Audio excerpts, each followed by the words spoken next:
Hey guys, Joe here, doing another one. Thank you guys so much for subscribing, coming along, and doing all that good stuff. I really do appreciate it, and you are helping the channel grow. As we grow, I will have more opportunities to do things such as get out to the range more often and pick up better firearms for the channel and do all kinds of fun stuff. So if you can do me that big favor, hit the subscribe button, leave a comment, leave a like, share it with your friends, all that good stuff. You'll help the channel grow and it would help me immensely. Use my Amazon affiliate links. That's a little kickback directly to me. And basically, your subscriptions and the monetization will go towards ammunition and anything else we need for the channel. That being said, one of my biggest helpers is Liberty Arms in Harrisonburg, Virginia. You can Google them. I can't link them here in the description because Google doesn't like you to link to a store that directly sells these items. So Google it, Harrisonburg, Virginia. Tell them you're looking for something, and they will tell you if they have it and what they can do for you. So yay. Let's take a look at our project today, and that is a Girsan. Girsan is a Turkish company. We are not going to be talking about politics or the state of anything. All we're talking about today is the actual firearm itself. Girsan's been out for a while. I remember the first one I looked at was an MC21, then an MC28. And then they started doing their Regard series, and recently they came out with their Ultimate series, which are $850 1911s and Berettas. So they're making moves, and they've become quite prolific in the manufacturing world. I approve of that because what they're doing is they're forcing other companies to create things at a slightly better price point too. Such as the example with this guy. You would have seen the short if you're a member of the channel or subscribed here. But what you have here is an MC35, P35. I was sorry, I was caught by this. This is one of the first 500 guns, so you actually get a Phobos holster at a discount. So actually, you get it for free. 25 bucks, you get a Phobos holster. So if you happen to buy this gun, congratulations. But this is, as you can tell from its shape, a Browning high power reproduction. I'm going to say reproduction because clone isn't the exact right word because, reproduction is a better word. It sounds better. But as you can see, it's clear. But this is John Moses Browning's ultimate pistol. He died before it went into production, but he was involved in virtually every step up until his death. After his death, it was released in 1935. That's why it's the MCP-35. You'll also know that Springfield Armory came out with their version of the gun, which is called the SA-35. All in all, they're just kind of playing on the year it was produced. This is Daniel's actual Browning high power. And I brought it out for comparison. I borrowed it from him, and you will be surprised when we take a look at it. Now, his is mostly original. However, he does have the ambi side safeties was added to it because he was having a problem with the original safety. So he sent it back to Browning, and they added the ambidextrous safety. It's not the original safety. That's not what you're here to see. You're here to see this guy. This is what Browning called his 1911 improved, because he took a lot of things he liked from the 1911, the overall shape, design, grip angles, things like that, but he modified them to fit what he thought the ultimate sidearm should be. When he did the 1911, he was constrained by both Colt and the U.S. military and things they wanted. They wanted the grip safety. Because this was his gun, he was able to eliminate it. He did keep the external manual safety, which is just a good idea when you have no sort of trigger safety or drop safety inside. He changed the design of the slide lock slide release. He eliminated the little buffer tube that was right there. He changed the design up here to lighten it up a little bit. It doesn't need a full width top up here. And just overall, he designed it how he wanted to. You can see the shape of the beaver tail is slightly different, as well as the hammer. But it's still a hammer-fired gun. I will say right off the bat, I noticed one big thing, and it's not a huge detriment, but it is a bit of a manufacturing oops. See this side? This body line is completely straight.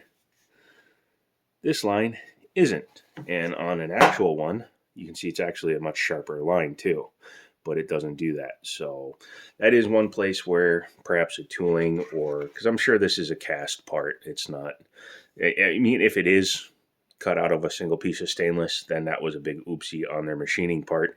But hopefully, let me know if you buy one of these if yours has that defect in it too, because maybe that's just a mold problem. But chambered in 9x19, this one happens to hold 15 rounds, but the original carried 13 rounds. And in 1935, a double stack 9mm carrying 13 rounds was virtually unheard of. The 1911 was still carrying 7+1. Single action trigger. Unfortunately, Browning designed his gun with, or when they released it, it was designed to have a magazine disconnect, and that is something that has continued up until today. And as you can see, the clone or the imitation or the reimagined version, they copied that exactly. So unfortunately, you do need that. I think magazine disconnects are dumb and stupid, but it was part of his design, so people are carrying it forward. You can see that they went with a virtually identical grip design. I don't know if they would interchange, but they look very, very similar. The finish on this one is a matte finish, slightly different from the bluing on Daniel's gun. It does have a long front sight that almost looks like a revolver type front sight because of how far it comes back on the firearm, and then just a U notch back here with two lines. Pretty easy to pick up, but it's a little bit not normal for this style of gun. Normally it would have this style front sight. Now these are upgraded sights. Daniel put night sights on his, right? Night sights? Yeah, those are night sights. But he has a 3-dot arrangement. But normally the front sight on a pistol is more shaped like that. This is a Mec-Gar mag out of his. It's a 13-rounder, and as you can see, it fits right in, which obviously means since this is also a Mec-Gar, the 15-rounder fits into his gun, so he's probably going to have to upgrade to those.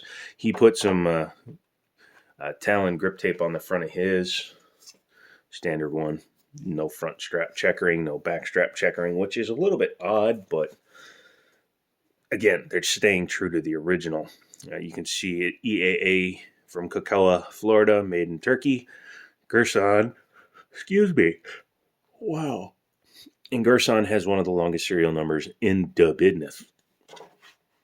Let's go ahead and really quick take a look at the box. You get a cleaning kit up there, a lock, manuals, all that good stuff. Let's take a look at the price, $485. It's cheaper than the Springfield version. It's not a ton under MSRP, but this is going to be a hard-to-find pistol. Go ahead and move that out of the way. Let's go ahead and open her up. That is an important thing here. So to take apart actually, let's look at the trigger first. I don't think I did that yet. So again, single action, take up to a wall, and magazine disconnect. Not bad. It obviously uses a trigger bar. It's not a yoke like a real 1911, but pretty solid break on it.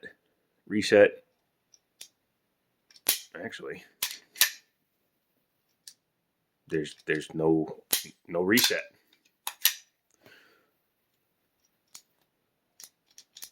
You have to come all the way out on it. Let's see what it is on an original one. Not an original. This isn't from 1935, but it's an actual Browning, I mean. So, same bit of take up, and then break. Ow. Same thing. No real notification of reset. That's interesting. But it's single action, so once it's dead, it's dead. And since it is an external manual safety, hammer fired, it's designed to be carried cocked and locked. The only thing that's ambidextrous is the safety. The magazine release is not.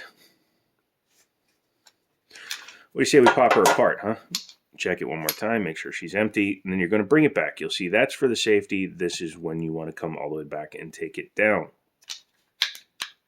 because that's the slide lock notch. Once you've done that, you just simply come over here, push out your pin, make sure you're not, there you go. It's a little tight, so I'm going to use the base of the magazine and push it out. Sorry.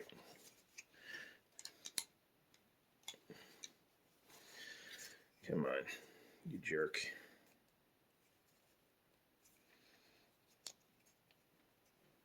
There you go. So you have to have it elevated just a little bit. Take your pin out, drop your safety, and then the gun comes apart. No front bushing. It's another thing he thought was an improvement. And it's not a captive guide rod or spring. Then your barrel just comes out. You can see, even though it has locking lugs up top, it does use a slightly different version of his dropping or tilting locking action. It doesn't use a swinging link. While I have it here, I want to show you that it's basically identical to the other gun. So once again, show that it's empty.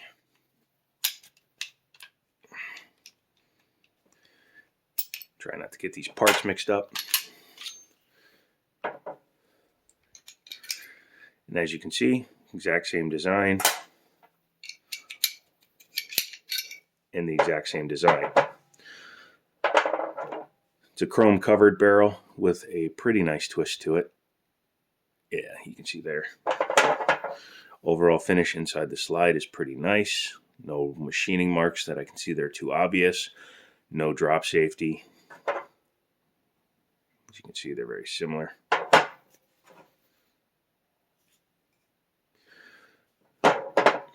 Looking at the frame, again, the finish is nice. Nothing crazy going on there. No crazy marks or anything, other than, like I said, that manufacturing defect right there. It seems to be pretty solid. I'm going to do something a little crazy. You want to see how well they copied the original Browning? This is the new barrel. This is the Browning slide. That's the original spring.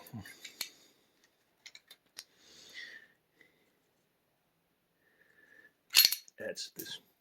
Okay, the spring just went flying. Hang on a second. No, that was your guide rod that just shot across the room. So, oops. 1911, people beware. It does the same thing. But as you can see, we put that there. There is the EAA frame. Here is the original Browning frame.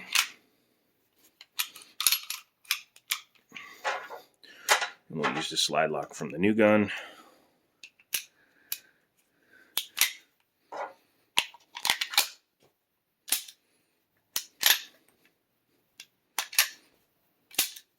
So yeah, the parts are interchangeable. Now I will say that the slide cuts are different, so you can't put the full slide onto the wrong frame. But as you can see, pretty much any Browning upgrade part will work in these guns. Now I'm not 100% sure on the Springfield. I'll have to get my hands on one to know for sure. But once I do that, I will make probably a follow-up video and let you guys know. Yeah, so reassembly of the EAA, it's just like the originals. Take that, take this. You will see that the notch is offset and it matches the underside of the barrel, so make sure that the notch is in the right place, otherwise the gun will not go back together the correct way. Put it there, take your correct frame, slide it back together, bring it back, lock it into the open position, take the correct slide lock, put it back in,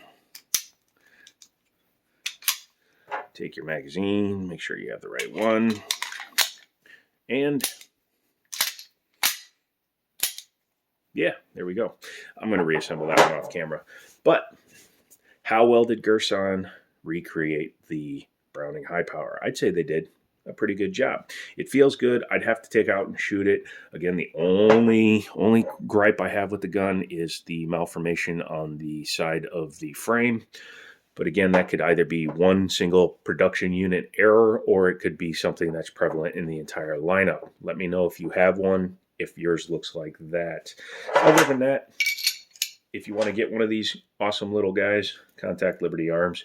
I'm going to let somebody buy this one before me, just because as much as I like them, they're nice. But if I want to fire one, I'll just grab Daniels and take that out to the range, to be completely honest.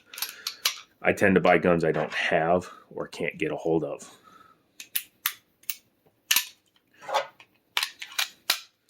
Yeah, so that's a tale of two Brownings, or two high powers, and if I can get a Springfield, I will do another comparison between his and the Springfield as well. So come back for that, leave me a comment, subscribe, all that stuff, like, share it, and come back for the next one. So until next time, I'll talk to you later.